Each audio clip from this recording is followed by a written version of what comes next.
Talk about this campaign and where you are. You've just spent the last week plus rolling out what I call position papers, or where you are and what you would like to see done in your administration if you were successful in winning.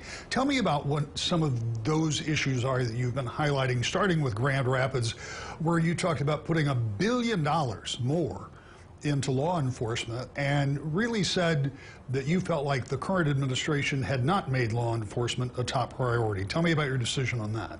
Well, we've seen rising crime across the country, so we know that's happening in all of the states. But in Michigan, it's been a significant rise. Across the country, about 4%. In Michigan, it's about twice that. So when we look at Michigan, we know we've got a problem there. When I've talked to the police officers across the state, they've said to me, this really started ever since the governor came out and started marching with the folks that were holding up the signs that said defund the police. It was almost like it emboldened those people who were working against the police, the criminals that are out there. They've been called to fake calls and ambush. They said that they feel uncomfortable on the streets, and they don't feel as though the governor has their back. And so that's been part of the issue, is just having that support.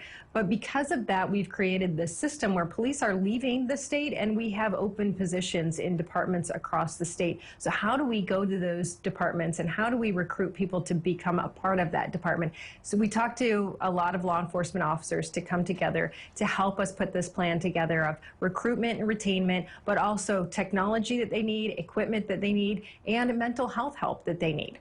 When we were talking in Grand Rapids, Mr. Hernandez, the former chairman of the House Appropriation Committee and your running mate for lieutenant governor, I asked how you would pay for it. He suggested there were multiple billions of dollars left in the general fund. In fact, there's about $8 billion left over in total, about $3 billion in the general fund, and he suggested that that's where the money could come from.